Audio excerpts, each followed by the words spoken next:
Hi, it's Keith from the Evangelical Free Church, Stony Stratford, and we're continuing our series of short talks in the Gospel of Luke. And today we come to Luke chapter 10, verses 38 to 42. How do you feel about football? Some people are religious in their devotion. They will follow their team wherever they go, home or away. They'll be on the terraces each week. On the other hand, there's others who are just home supporters. And then there's people like me. They don't support any particular team. They quite like watching Match of the Day. They enjoy the sport for what it is, but that's it. We all have very different priorities when it comes to something like football. And in this passage today, we come across people with different priorities. Mary and Martha are mentioned elsewhere in Scripture. They're the sisters of Lazarus, who is notably mentioned in John's Gospel. And when Jesus goes into their home to stay, we note that Mary, verse 39, sat at the Lord's feet listening to all he said. She has real devotion towards Jesus. She has a hunger for spiritual things and wants to listen to every bit of his teaching. Martha, on the other hand, has different characteristics. She opened up her home. That's a generous offer. And she's very, very busy preparing the meal. But she's also flustered. Verse 40. But Martha was distracted by all the preparations that had to be made. She came to him, that's Jesus, and asked, Lord, don't you care that my sister has left me to do all the work by myself? Tell her to help me. These two sisters clearly had a different attitude to what it meant to have Jesus to stay. But Jesus, actually, the third character here, gives a perspective. He acknowledges Martha, verse 41.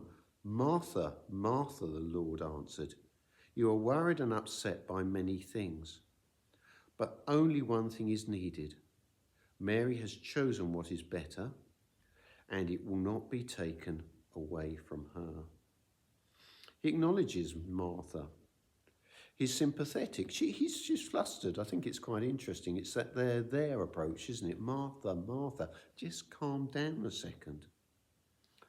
You see, what Jesus is saying here, and I don't think he is not being thankful for the fact Martha has opened up her home or she's preparing a meal, is that some things can wait.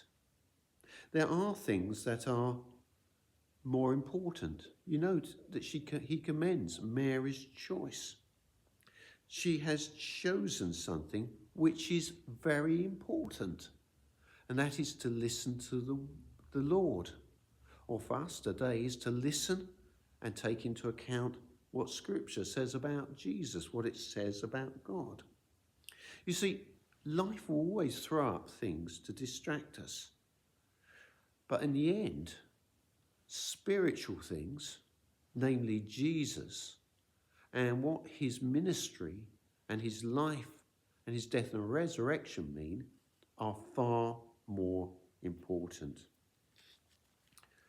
In Hebrews chapter 4, in the second part of verse 7, it says this, today, if you hear his voice, do not harden your hearts.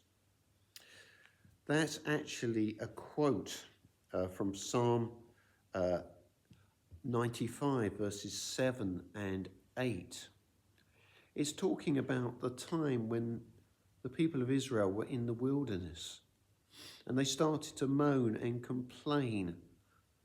They rejected all God had done for them and they just started to moan about their present circumstances. The key thing is they stopped listening to God. Here is a call from Jesus to Martha to take time out and listen. The danger we can have is we can have a preconception of things. We may have read the Bible. We may think we know it. We may think we know everything about Jesus. We may see him as a myth. We may never properly engage with the gospel.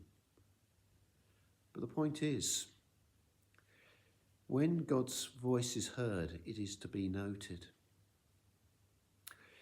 You might be surprised, but actually that's the most important thing in your life.